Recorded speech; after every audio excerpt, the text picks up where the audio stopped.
Welcome नाज़रीन, minute milk के साथ कमर ज़मान भट्टी आपकी खिदमत में हाज़िर है। मुल्क में इश्यूज़ तो हर रोज़ कोई ना कोई पैदा होते रहते हैं और आए रोज़ कोई ना कोई ऐसे मामलात भी होते हैं जो डायरेक्टली हमारे आप कह लें कि इस्टेब्लिशमेंट के ऊपर और इस तरह की जो हुकूमती मशीनरी उसके ऊपर होते हैं और लोग फिर सवाल उठाते हैं कि अगर हमारी करता धरता इस्टेब्लिशमेंट और हुकूमती मशीनरी अगर इस तरीके से गैर कानूनी इक़दाम करेगी और उसके लिए सियासी और बाकी प्रेशर इस्तेमाल करेगी तो फिर बाकी मुल्क का क्या बनेगा। और ऐसा ही एक मामला जो है अभी गवर्नर पंजाब के हवाले से आया है कि गवर्नर पंजाब अब्दुल रहमान साहब ने एक लेटर जो है बतौर गवर्नर पंजाब वो एचसन स्कूल की इंतजामिया को भिजवाया, कॉलेज की इंतजामिया को भिजवाया कि मुल्क के एक नामवर आप कह लें ब्यूरोक्रेट और वफाकी वजीर भी हैं आहत चीमा, उनके बच्चों की फ़ीस जो है वो वेव ऑफ कर दी जाए। अब ज़ाहिर है कि वो खुद भी बड़े टॉप लेवल के ब्यूरोक्रेट रहे हैं, उनकी अहलिया भी ब्यूरोक्रेट है और उनकी अहलिया की दरख्वास्त पे ये गवर्नर पंजाब की तरफ से फ़ीस रिलैक्सेशन का एक लेटर जारी हुआ और जिसके बाद एचएन कॉलेज के प्रिंसिपल ने इस्तीफ़ा दे दिया और उन्होंने कहा कि इस तरह की गैर ज़रूरी जो सियासी मुदाखलतें और दूसरी मुदाखलतें जो है वो गवर्नर्स के मामलात के ऊपर बहुत बुरे तरीके से असरअंदाज होती हैं। इसी के ऊपर हमारे साथ आज सीनियर जर्नलिस्ट भी मौजूद हैं, खालिद रशीद साहब।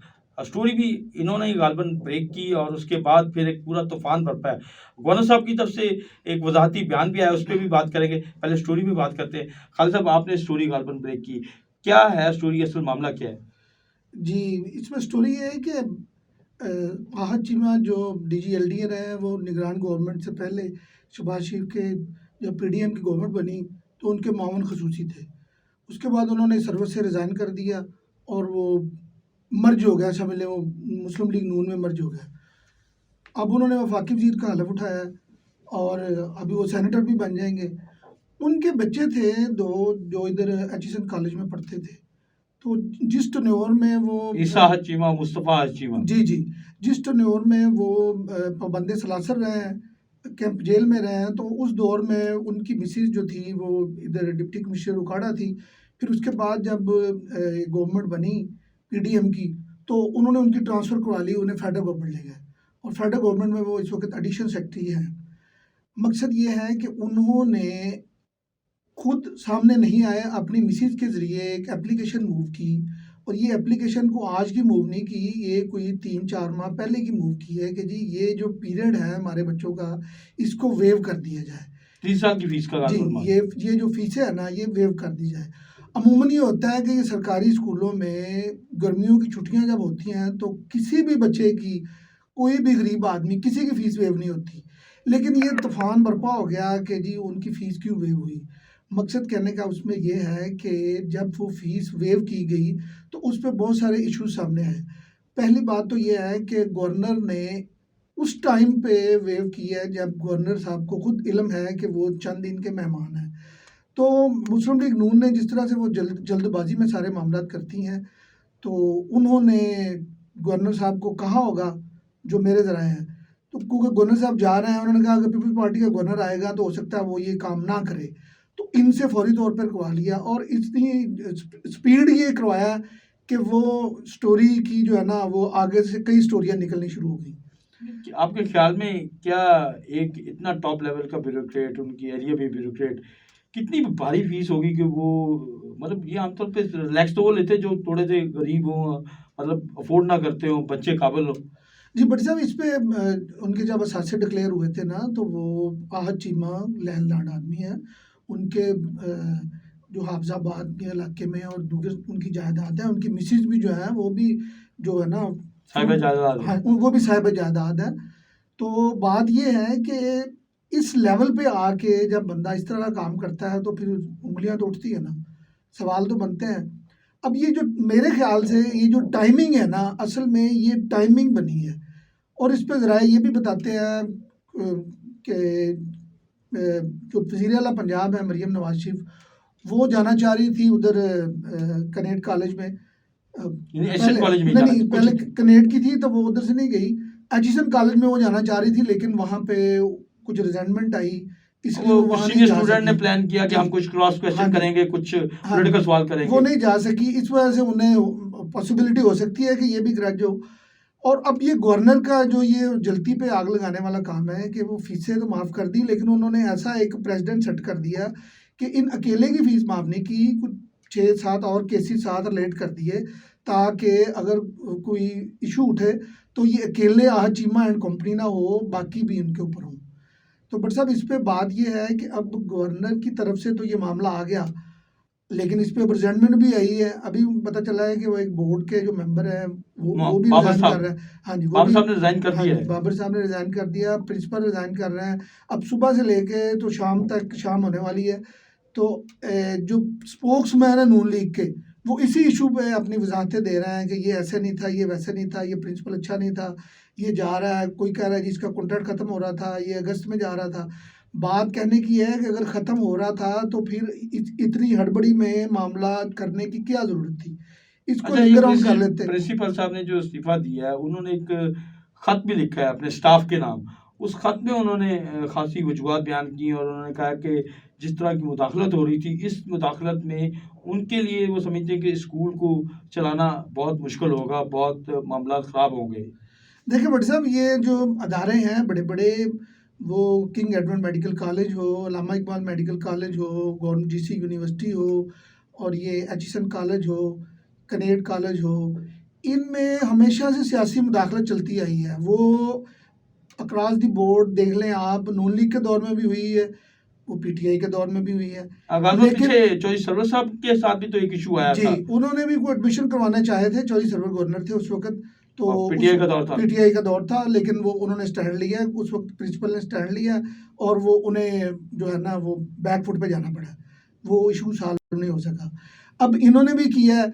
अब ये क्या साबित करना चाह रहे हैं कि जी ये इनकी बालादस्ती है या प्रिंसिपल की बालादस्ती थी, इसमें कोई शक नहीं कि डोमिनेंस बॉडी तो होती है जी, वैसे जी, एक्शन कॉल। गवर्नर के पास रूल्स तो हैं, लेकिन गवर्नर ने जिस टाइम पे ये किया है वो टाइमिंग गलत है। एप्लीकेशन मूव हुई है तकरीबन कोई 1 साल के करीब होने को है। तो इस हड़बड़ी में जो ये करना, ये समझ से बालातर है। 21 को उन्होंने इसकी हाँ मंजूरी जी, दी है। 21 को मजदूरी दी है, और ये कल खबर जो है ना वो आई है।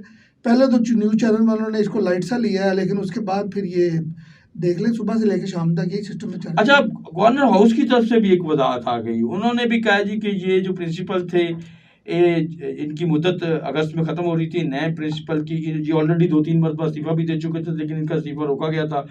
अब ये नए प्रिंसिपल की तैनाती होने वाली। एक मामला और उन्होंने कहा कि ऑडिट जो था इसका होने जा रहा था, और 40 लाख रुपए ये सैलरी ले रहे थे, उसको ऑडिट होने जा रहा था। नहीं, दरअसल बात ये है कि जब भी कोई बंदा फर्स्ट स्टेप लेता है ना, तो उसकी बैक एंड पे बहुत सारे मामला निकलने शुरू हो जाते हैं, जिनका ग्रास रूट लेवल से कोई तल्लुक नहीं होता। अगर वो प्रिंसिपल ठीक नहीं थे तो गवर्नर को पहले डिसीजन लेना चाहिए था, उसको नोटिस देना चाहिए था, वो कंपिटेंट अथॉरिटी हैं, या उनसे वजाहत तलब करनी चाहिए थी। ये तो अब उन्होंने इनके आगे वो खड़े हुए हैं, उन्होंने अपने आप को सामने, अच्छा, उन्होंने कहा जी मैं आपके इस आर्डर को नहीं मानता, क्योंकि ये पॉलिटिकल जो है ना वो इसमें सियासी मुदाखलत है। तो सियासी मुदाखलत जब अदारे में आ जाए तो फिर अदारे तो तबाह हो जाते हैं ना।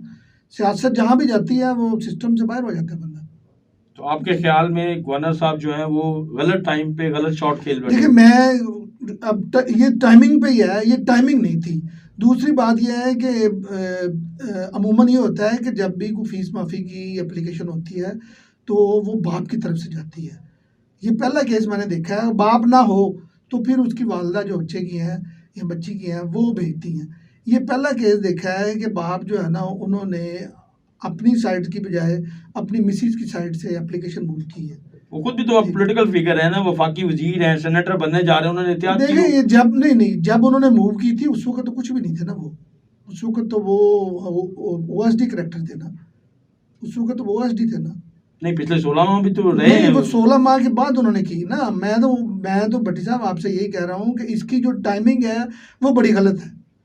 तो टाइमिंग के ऊपर ही जो है ना वो नून लीग को की गवर्नमेंट जो है उसको सवाल उठने शुरू हो गए। तो इसमें ये पॉइंट से हट के बात है, मैं और करता चलूँ। कल एक दोस्त का फ़ोन आया तो उसने कहा जी कि फैसलाबाद में इतना बड़ा इंसिडेंट हो गया, तो ये क्रैकडाउन हो रहा है, ये हो रहा है, वो हो रहा है, तो इसमें बताएं क्या कहेंगे। मैंने कहा जी, जितने भी पतंगबाजी के हवाले से जो डोर बनती है, बिकती है, उड़ाई जाती है, वो मुतलका पुलिस को पता होता है। तो मेरे ख्याल में नून लीग की गवर्नमेंट के पास ये प्रेसिडेंट वो उन्हें सेट करना चाहिए कि जहाँ पे ये इंसिडेंट हुआ है, एक बेगुनाह बंदे की जान चली गई है, तड़प तड़प के उसने जान दी है रोड के ऊपर, तो उस पर अगर ऐसा प्रेसिडेंट सेट कर दें कि मुतलका SHO, मुतलका वो इंतज़ामिया जितनी है सबको OSD कर दें, तो ऐसा हो जाएगा फिर नेक्स्ट टाइम जो है ना, वो पुलिस जो अपने महीने का चाय पानी लेती है OSD से उनकी सैलरी वगैरह डिस्टर्ब होती नहीं, OSD सैलरी डिस्टर्ब नहीं होती, लेकिन एक चाय पानी डिस्टर्ब होता है। नहीं, चाय पानी तो डिस्टर्ब होता है ना, जब एक बंदा सीट पे बैठा है तो फिर ही चाय पानी आता है ना, अगर बंदा सीट पे नहीं है तो मामला चाय पानी से चलते हैं या सैलरी पे चलते हैं? नहीं, वो फिर चाय खत्म हो जाती है ना, फिर पानी पानी रह जाता है, फिर सैलरी जो है वो शर्म से पानी पानी हो या वैसे पानी पानी हो। तो ये हमारी स्टैब्लिशमेंट के मामला इस तरह के। मैं सिर्फ ये थोड़ा सा जानने की कोशिश करना चाह रहा हूँ कि इतना अमीर आदमी, वो 50-60 हज़ार रुपये महाना फीस, उसके लिए कितना इशू है कि वो उसकी माफ़ी की दरखास्तें देनी, मतलब पाकिस्तान। बट साहब, आप फिर वही बात कर रहे हैं कि ये सारे इशू में उसने अपने आप को बैक एंड पे रखा है, एप्लीकेशन मूव भी मिसेज की तरफ से करवाई है, वो भी तो ब्यूरोक्रेट है, वो भी तो अफसर है। नहीं, वो अफसर है ना, लेकिन वो साइमा आहत का नाम जो है ना, वो इतना प्रोमिनेंट नहीं है, ठीक है, लेकिन आहत चीमा का नाम तो प्रोमिनेंट है। अच्छा, वो तो शहबाज शरीफ के साथ आप चुके ये बीट करते हैं, मैं भी जब HN कॉलेज के सामने से गुजरता हूँ तो वहाँ पे लातादाद लंबी गाड़ियाँ होती हैं जो सरकारी नंबर प्लेट की गाड़ियाँ होती हैं, और वो बच्चों को लेने आई होती हैं या बच्चों को छोड़ने आई होती हैं, यानी बड़ी तादाद में ब्यूरोक्रेट्स के बच्चे पढ़ते हैं। तो ये कैसे अफोर्ड करते हैं 17वें 18वें 19वें ग्रेड के ऑफिसर कितनी हैवी सैलरी पे अपने बच्चे जो इन फीसों पे पढ़ाते हैं? देखें जी, ये एक स्टेटस सिंबल है। टॉप लेवल के ब्यूरोक्रेट्स आप चेक कर लें, जितने भी हैं, टॉप लेवल के पॉलिटिशियन चेक कर लें, उन तमाम की नस्ल दर नस्ल वो इधर से पढ़ते जा रहे हैं, ठीक है। वो एचिसोनियन के नाम से उनकी एक तंजीम भी है, और जैसे चिश्ती वालों की ओल्ड रावियन, तो एचिसोनियन भी है, वो बाकायदा हर साल अपना करते हैं, एचिसोनियन में आ जाते हैं। हमारे मिनिस्टर जो थे पंजाब के पिछले उनके दौर में, परवेज़ लाई दौर में भी रहे वो, और मुस्लिम लीग नून के दौर में भी रहे, फाइनेंस मिनिस्टर थे ये, जो भी पंजाब से नहीं, मुश्ताक रहमान की, ये उधर DG खान साइड से, तो नहीं दूसरे थे, उनका नाम मेरे ज़हन में नहीं आ रहा। तो वो भी एचिसोनियन थे, उसे दरेशक के बेटे शनान बहादुर दरेशक जो है ना, वो एचिसोनियन थे, और वो सरबराह रहे। तो ये उनका एक पूरा जो साहिब फोर्ड है, जिसके पास जायदाद है, मामलात है, वो तो समझ में आती है। बट साहब, ये हमारे 18वें 17वें 19वें ग्रेड के ऑफिसर, वो इतनी भारी फीस अफोर्ड करते हैं। ये आप 18वें 19 की बात कर रही हूँ, मैं कुछ ऐसे इंस्पेक्टर्स को जानता हूँ, पुलिस इंस्पेक्टर जो 16 ग्रेड में होते हैं, तो उनके बच्चे वहाँ पढ़ते हैं। लेकिन उस पर बहुत सारे फैक्टर होते हैं ना, कुछ ऐसे इंस्पेक्टर्स हैं जिनकी फैमिली बैकग्राउंड अच्छा है, उनकी ज़मीनें हैं, जायदादें हैं, फैक्ट्री हैं, कारोबार है, वो उधर से अपनी नस्ल को जो है ना, वो आगे एचिसन में पढ़ा के उस लेवल पे आ जाते हैं। और ये तो जब वो बच्चा दाखिल होता है वहाँ पे, तो बाकायदा उसके पेरेंट्स का इंटरव्यू लिया जाता है कि वो करते क्या है, उनकी इनकम क्या है, उनके सिस्टम क्या है, वो कैसे यहाँ पे होंगे, वो बच्चे को फॉरेन टूर पे लेके जाना, क्या वो अफोर्ड कर सकते हैं, बच्चे को इधर लेके जाना, उसकी ये एक्टिविटी है। उन तमाम एक्टिविटी के बाद जब पेरेंट्स का इंटरव्यू फाइनल होता है, फिर बच्चे को वो देखते हैं, पहले पेरेंट्स का इंटरव्यू होता है। तो मतलब हमारे जो ये सरकारी मुलाजमीन हैं, ये इतने एलिजिबल होते हैं कि वो मुतमईन हो जाती है HN की इंतजामिया, और फिर उनको दाखिला दे देती जी, वो बिल्कुल मुतमईन कर देते हैं। मुतमईन क्या, वो सरमाया देख रहा ना उन्होंने, देखे उन्हें तो पैसा चाहिए ना। जी बिल्कुल। और बहरहाल हमारा HN कॉलेज जो है, ये एक आप कह लें पार्टीशन से पहले का है, और इसमें पिछले सालों में यहाँ की 7 साला तकरीबात भी हुई, जिसमें इंडिया से भी बहुत सारे लोग आए जो एचिसोनियन थे, जिनका इन्होंने जिक्र किया कि उनकी तंजीम। तो लोग इसमें बड़ी बड़ी फैमिलीज़ के लोग इस कॉलेज में पढ़ते हैं और पढ़ते रहेंगे, लेकिन जिस तरीके से एक सियासी मुदाखलत होती है और उसकी बुनियाद के ऊपर फिर फ़ीसों की माफ़ी और बाकी मामला, वही मामला जो है अब वो बीच चौराहे में वो हंडिया फटी है, और अब वजाहतों का सिलसिला जारी है। बहरहाल HN कॉलेज के प्रिंसिपल ने अपना एक आप कहें धमाका खेज इक़दाम किया, जिसके ऊपर पूरी पंजाब गवर्नमेंट और गवर्नर पंजाब जो है वो अब वजाहतें देते नजर आ रहे हैं।